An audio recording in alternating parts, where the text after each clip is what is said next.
Hello, friend. I have a love reading for you today. You are somebody who's been putting in the work to become the kind of person that the universe can naturally attract a healthy and beautiful relationship for. You have probably been coming out of your shell. Maybe you've been in hermit mode for a while, and you come to a point to where you realize you are ready now to have a healthy and beautiful connection with others. Guiding our reading today, we have Spirit Dancer. Spirit Dancer is out here dancing by herself, showing her beauty, showing her art, her creativity, what makes her unique. The hope here is that when others see that the expression she has, that they naturally have some sort of an interaction with her, some sort of a connection, something that they feel valuable and, beautiful about her that they want to connect to. She could be somebody who is artistic. You could be somebody who's artistic. Maybe you have created a painting, some sort of pottery, something you have crafted that you want others to see, right? This creation that you have is something that you want to get some kind of a feedback from others on, right? Maybe you have a certain interpretation or expression that you've created, but then the eyes of others looking at what you have created, they can reflect something back to you. And this is something that you would hope for in a relationship, right? Somebody who could reflect back to you things that they see about you, that allow you to kind of see your blind spots and vice versa, right? This healthy dynamic to where two people see each other and feed into each other for growth. You've probably been in a hermit mode for a little while, but now you have come into the Queen of Cups. This Queen of Cups in this deck, she doesn't love easily, but she loves well. So you've come to the point where you realize that you are ready to form a connection with others. You are ready to put yourself out there. We have the Eight of Cups. The Eight of Cups, she is off on an adventure to reconnect with a lover from the past in this deck.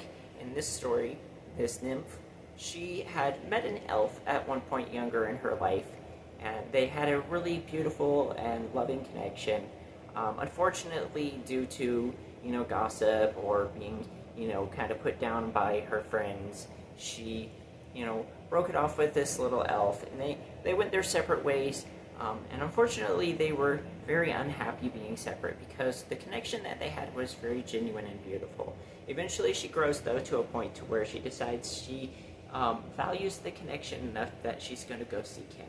So she has the help of this dragonfly here who knows, where the elves lived. So she's going to go and seek him.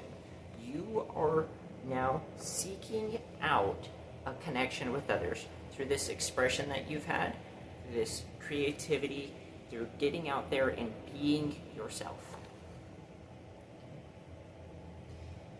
Next up, we have the Six of Swords. Now, in your Rider-Waite-Smith deck, the Six of Swords, you would see an individual on a boat. They're crossing the water to a new land, okay? Because they are in search of something new. They are in search of something else. These two fae here, they have this rose garden that they discovered a blue rose in their garden. This very beautiful, magical, special rose. And they took care of it for a little while, but eventually they came to a point where they weren't doing too good a job of taking care of it, and the rose wilted, okay?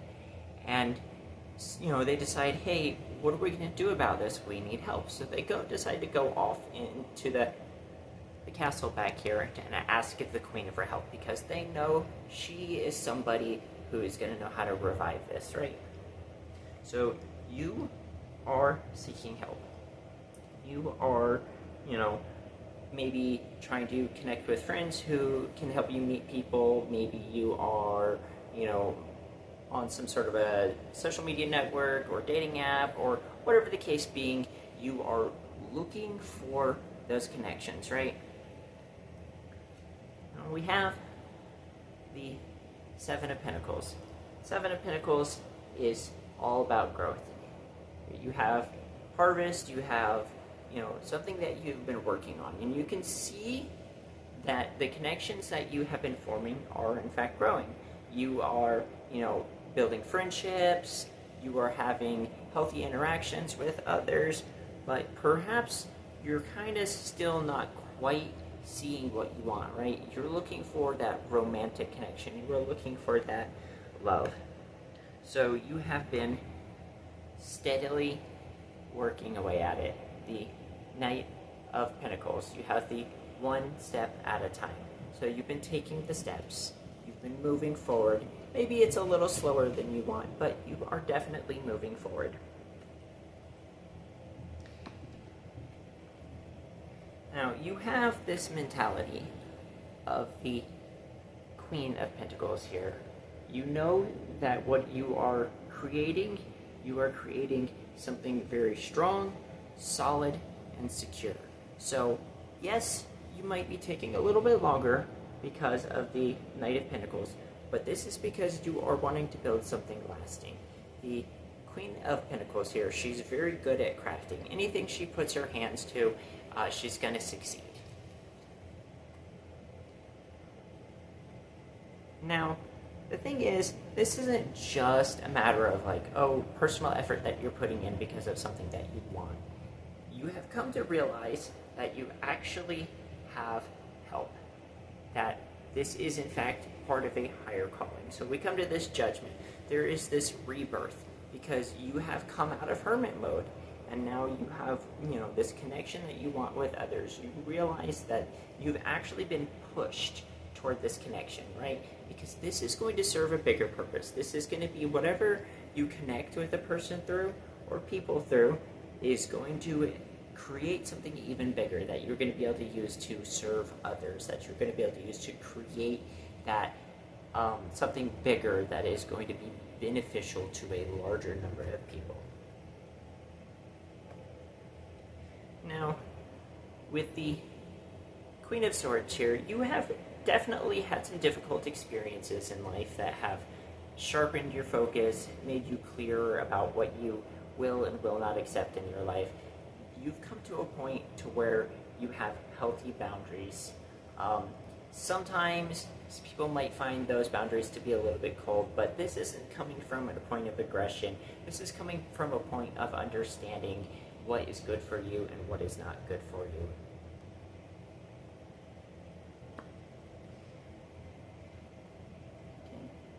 So now we have the Nine of Swords.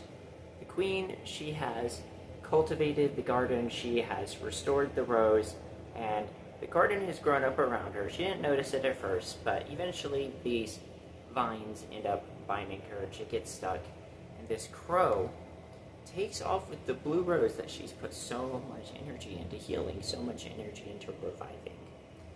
And I'm getting this is actually a good thing, so because the crow here is your mental capacity, your intellectual capacity. Them grabbing the rose means that the thing that you have created, the thing that you are manifesting now is taking off, right? It has gained a certain clarity that the universe has picked it up, that this is in fact becoming a reality. And this is kind of backed up to me by the Four of Wands within this deck.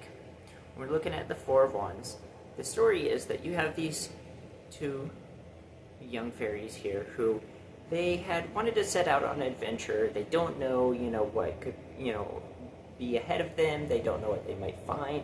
And this fairy here, she finds this egg. She doesn't know what's, in the egg. She doesn't know is it a bird? Is it a dragon? But she gives it to these two elves here because she knows that, since they're setting out, this is potential, for something incredible and magical. You now have been given the potential for something, the egg for something, right?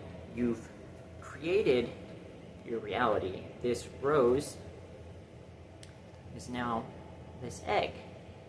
The thing has been birthed. Okay. We have the Seven of Cups. So you're looking at this new potential that you have because there is definitely something moving here, something moving behind the scenes, and you're wondering what could it be. You have these daydreams, whether it's castles, love, adventure, is it this person, is it that person, what qualities do they have, etc., right? You now are, dreaming of the possibilities. And the interesting thing is it comes to strength.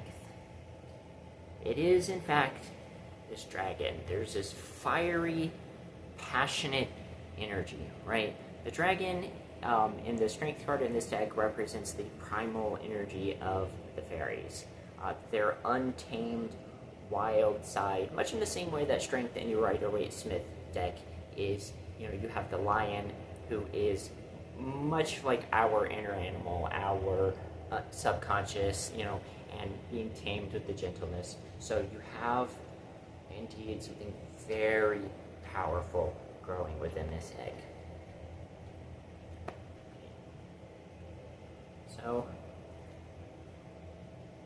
we have the priestess here, the high priestess of the mythic fairy tarot. She is very focused inward. She has this inner vision and concentration to create the reality that she wants, to connect with what it is that she is wanting for her life.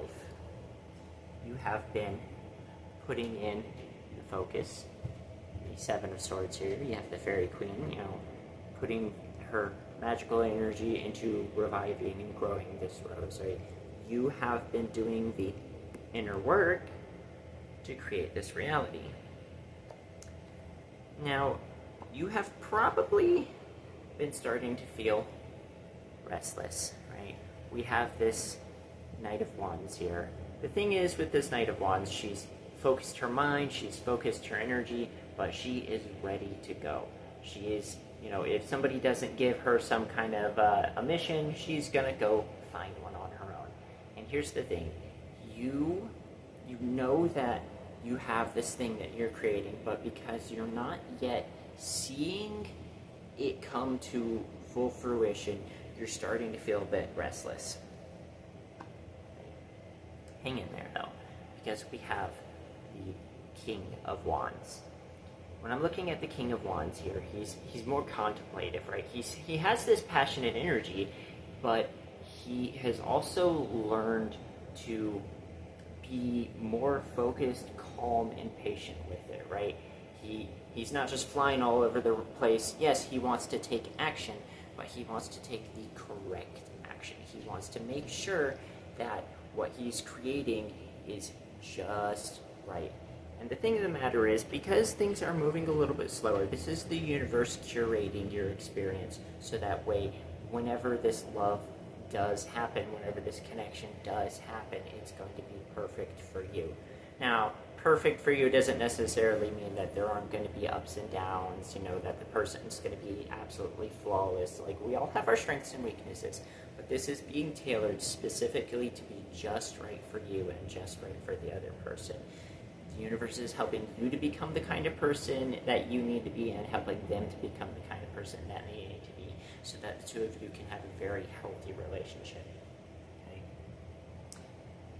The thing is, too, when you're bringing your focus in, right, concentrating now this energy that you have into something more specific, into what you desire, you come into the Magician here. You realize that you indeed do have the tools that you're creating your reality with. And the Magician here, he's absolutely 100% confident in his reality. He's not, thinking like, hey, this thing is going to come into existence. He knows it does, in fact, exist already. You can create this energy and this mentality in yourself that you already have love. If you already have love in your experience, in your emotions, in your energy, the universe has no choice but to make that a reality for you. Okay? So we have the Lovers here. Just some things to think about, though. Remember that this is a juggling act. We have the Two of Pentacles. Normally in the Two of Pentacles, you would see this individual juggling, the Pentacles, they're on a tightrope. Your emotions may still want to pull one way or another, but you've mastered your emotions enough to where you're not letting them pull you in this direction or that direction. You are staying focused, right? Because you already have the thing. The trick, though, is that you are looking at this through the energy of the moon. Things, in the dark of night, when the source of light you have is the moon and the stars, things can look a little distorted. Maybe something looks larger than it is, maybe a little bit different than you would expect. So you do, in fact, have this love starting to form. But it's just a tiny little baby dragon right now. Okay? And this Six of Wands, the egg has hatched. You're starting to see what it is, right? You have this, what's coming? You get this little dragon. You know the potential is this, and this is what you've been expecting, so this is what you're looking for, this powerful, passionate connection. Right now, it's this little baby. Okay. This is not a bad thing. This is a reminder to slow down, pay attention, because under the light of the moon, things might be a little different looking than you would expect. Look at it clearly, be alert, pay attention. The love is here, and now it just has to grow. Hopefully this reading has been beneficial for you. If this connects with you in some kind of way, if you see relationships growing in your life, I would absolutely love it if you would leave a comment for me. Tell me about what's going on, what connections are forming. I'm sure they're very exciting and beautiful. Go ahead and give this video a like. If you haven't subscribed to my channel already, go ahead and subscribe. Head into the channel, find a video that resonates with you, and I will see you in the next one.